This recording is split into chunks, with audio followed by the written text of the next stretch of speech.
आज हम करेंगे इंटरनेट वाले चैप्टर की एक्सरसाइज, जो कि चैप्टर हमने एक्सप्लेन किया था हमारे पहले वाले वीडियो में।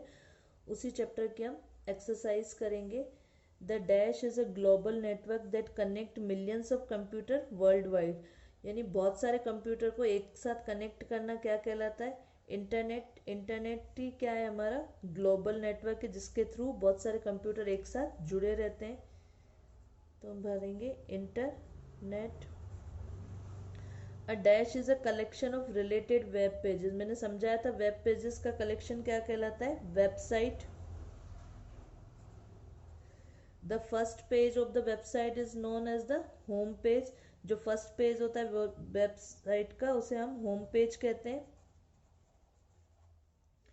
Dash is a program design to identify, prevent and remove the virus. Virus को रिमूव करने के लिए कंप्यूटर में एंटीवायरस सॉफ्टवेयर डाउनलोड किया जाता है।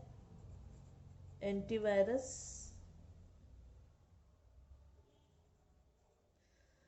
एक प्रोग्राम होता है जिसके थ्रू हम हमारे कंप्यूटर को वायरस से बचा सकते हैं। Dash is a common way to prove your identity when you using email accounts, e banking और योर कंप्यूटर इटसेल्फ। हम अपने ईमेल अकाउंट को या ई बैंकिंग को या जो कंप्यूटर पर हम वर्क करते हैं उसको किस तरीके से हम सेव कर सकते हैं कि कोई हमारी इंफॉर्मेशन नहीं ले पाए। तो उसके लिए हमें पासवर्ड यूज करना पड़ता है। पासवर्ड इज द कॉमन वे, क्योंकि बिना पासवर्ड के कोई भी हमारे अकाउंट को नहीं खोल सकता है। तो इसलिए पासवर्ड ऐसी वे होती है जिससे हम हमारी आइडेंटिटी को सिक्योर कर सकते हैं। A good dash refers to a person who uses the internet safely and the right way. वो पर्सन जो कि राइट वे में इंटरनेट को यूज करता है उसे हम कहते हैं digital citizen. Good digital citizen.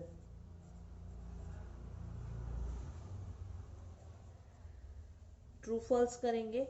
A website is a special program to access information. तो यस, स्पेशल प्रोग्राम ही होता है जिससे हमें इंफॉर्मेशन मिलती है। The internet helps in carrying out money related transaction online. हम ऑनलाइन मनी ट्रांजेक्शन कर सकते हैं, इंटरनेट हेल्प करता है हमें। यस, ट्रू आएगा इसके अंदर। You should always choose a password that can be easily guess by the other. तो मैं तुम क्या ऐसा पासवर्ड रखना चाहोगे जो दूसरे इजीली उसे यूज कर पाए? तो नहीं, हम तो ऐसा पासवर्ड रखेंगे जो किसी को नहीं समझ में आए और वो हमारी जो आइडेंटिटी वगैरह है वो हमारी यूज नहीं कर पाए। तो इसलिए इसमें आएगा false. Email is the most common means of transferring virus to the system. Yes, ऐसे ईमेल हमारी कंप्यूटर पे बहुत सारे आ जाते हैं जो फेक होते हैं और उनमें जो फाइलें अटैच होती है उनसे जब हम उसको रन करते हैं तो उसमें वायरस आ जाता है कंप्यूटर में। तो ईमेल ही एक most common means of transferring virus in the system होता है। यस, तो इसको हम लिखेंगे true. Information shared over the internet is fully secure. Information जो हम इंटरनेट पर शेयर करते हैं वो फुली सिक्योर होती है? नहीं, क्योंकि उसमें वायरस अटैक होना और कुछ गलत इंफॉर्मेशन होती है, तो इसलिए वो सिक्योर नहीं होती है कंप्यूटर पे। Computers that are connected to the internet are prone to virus attacks. Computer जो एक दूसरे से कनेक्टेड होते हैं तो इंटरनेट से वायरस अटैक होने का खतरा होता है। तो यस, ट्रू भरेंगे इसमें हम। नेक्स्ट, एप्लीकेशन बेस्ड क्वेश्चन है। While using the internet Sam download an attachment from his inbox to the computer. After some time his computer stopped working. यानी कि जो सैम है उसने इंटरनेट पर अटैचमेंट डाउनलोड किया इनबॉक्स से, तो उसके बाद उसके कंप्यूटर ने काम करना बंद कर दिया। तो what could be the possible reason? क्या पॉसिबल रीज़न हो सकता है? उस इनबॉक्स से जो उसने फाइल, जो अटैचमेंट उसने डाउनलोड की उसमें वायरस हो सकता है। तो हम लिखेंगे वायरस अटैक हो गया है उसके कंप्यूटर के ऊपर। Suggest the action the could have the saved his computer. अब बताओ आप किस तरीके से वो अपने कंप्यूटर को सेव कर सकता है? तो एंटीवायरस सॉफ्टवेयर डाउनलोड करके, सॉफ्टवेयर यूज करके वो अपने कंप्यूटर को सेव कर सकता है। Suhani is having an account on a social network website. She is continuously getting abusive comments from an unknown person. What should be her immediate action? Suhani का जो अकाउंट है सोशल नेटवर्क वेबसाइट के ऊपर, social networking website जैसे Instagram हो गया, WhatsApp हो गया, फेसबुक हो गया, तो अगर उसको कोई अननोन पर्सन वहाँ पर अब्यूजिंग कुछ गंदी बातें कह रहा है तो उसका पहला एक्शन क्या होगा, इमीडिएट एक्शन क्या होगा? तो उसका इमीडिएट एक्शन ये होगा कि inform her parents, inform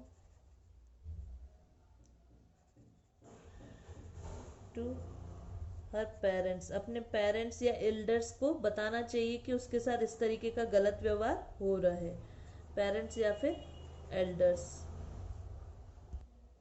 Richa is using the internet for the first time. Help her deciding which action to take from the list given below. Put the tick mark for things to do and cross mark for things she should not do.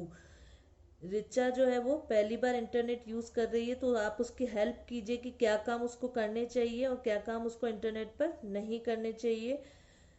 पहला है हमारा sharing picture over the internet. नहीं, हमें जल्दी से जल्दी अपनी pictures internet पर शेयर नहीं करनी चाहिए क्योंकि कोई भी उसका मिसयूज़ कर सकता है, तो इसके लिए हम उसको कहेंगे कि ऐसा आपको नहीं करना चाहिए। Keeping a backup for the data, data का बैकअप रखना ज़रूरी है। कभी भी हमारे कंप्यूटर में वायरस अटैक हो जाता है तो पूरा डाटा क्या हो जाता है, डिस्ट्रॉय हो जाता है, तो इसके लिए हमारे डाटा का बैकअप प्लान होना बहुत ज़्यादा ज़रूरी है, तो हम उसे कहेंगे बैकअप प्लान रखना ज़रूरी है। Using antivirus on the system, yes antivirus होना चाहिए ताकि हमारे कंप्यूटर पर वायरस का अटैक नहीं हो पाए। कॉपिंग text from her friends document, उसको अपने फ्रेंड्स के डॉक्यूमेंट से कॉपी करना चाहिए? नो, क्योंकि हो सकता है उसके फ्रेंड्स के डॉक्यूमेंट में वायरस हो तो वो उसके कंप्यूटर में भी आ सकता है। Making harsh comments to somebody, किसी को भी हार्श कमेंट यानी बुरे कमेंट हमें नहीं करने चाहिए, तो हम उसे बोलेंगे कि हार्श कमेंट नहीं करो। स्कैनिंग ईमेल अटैचमेंट, ईमेल से जो अटैचमेंट आते हैं उनको स्कैन करने चाहिए? नहीं करने चाहिए क्योंकि उनमें वायरस भी हो सकता है, तो इसलिए उसे स्कैन ईमेल अटैचमेंट को स्कैन नहीं करना चाहिए। Using a password that contains only numbers, वही पासवर्ड यूज़ करने चाहिए जिनमें नंबर हो? नहीं, हमें कैरेक्टर्स भी डालने पड़ते हैं। जो अल्फ़ाबेट्स होते हैं और नंबर्स का कॉम्बिनेशन होता है तो उसको, उस पासवर्ड को तोड़ना थोड़ा सा मुश्किल होता है, तो इसलिए हमें नॉर्मली पासवर्ड बनाते समय नंबर्स और अल्फ़ाबेट दोनों का यूज़ करना चाहिए, बट यहाँ पे कहा केवल नंबर यूज़ करो तो वो फॉल्स हो जाएगा। Clicking on every window that appears without giving it is thought, हमेशा जो उसके मन में है उस विंडो के ऊपर उसको क्लिक करना चाहिए? नहीं, बिना जाने बिना सोचे समझे हमें किसी भी वेबसाइट के किसी भी वेब पेज पर या किसी भी जो डाटा दिया गया हो कंप्यूटर में उसमें हमें क्लिक नहीं करना चाहिए, तो ये भी फॉल्स होगा। मल्टीपल चॉइस के क्वेश्चन करेंगे। Dash is the one popular payment gateway, payment हम किससे थ्रू कर सकते हैं? पेपाल के थ्रू हम पेमेंट कर सकते हैं। The software program which help in accessing the entire information available on the web is called, जो सॉफ्टवेयर प्रोग्राम होता है जो हेल्प करता है हमें एंटायर इन्फॉर्मेशन अवेलेबल, पूरी की पूरी इन्फॉर्मेशन उसके ऊपर होती है, तो वो होता है वेब ब्रोशर। वेब ब्रोशर के ऊपर ही वेबसाइट्स होती हैं और वेबसाइट में वेब पेजेस होते हैं जिसके थ्रू हमें इंफॉर्मेशन मिलती है। Dash is one of the most popular search engine founded by Larry Page and Sergey Brin, तो वो था गूगल। गूगल ही एक ऐसा पॉपुलर सर्च इंजन है जिसके ऊपर आप कोई भी इंफॉर्मेशन को सर्च करोगे तो वो आपको आसानी से मिल जाएगी। Dash is an example of antivirus software, antivirus software होता है मैकफी, क्योंकि स्काइपी से हम वीडियो कॉलिंग कर सकते हैं, पेपाल से हम पेमेंट कर सकते हैं, तो मैकफी एंटीवायरस सॉफ्टवेयर है। आई होप तुम्हें ये एक्सरसाइज समझ में आई होगी। अगर अच्छी लगे तो आगे भी शेयर कीजिएगा। Thank you.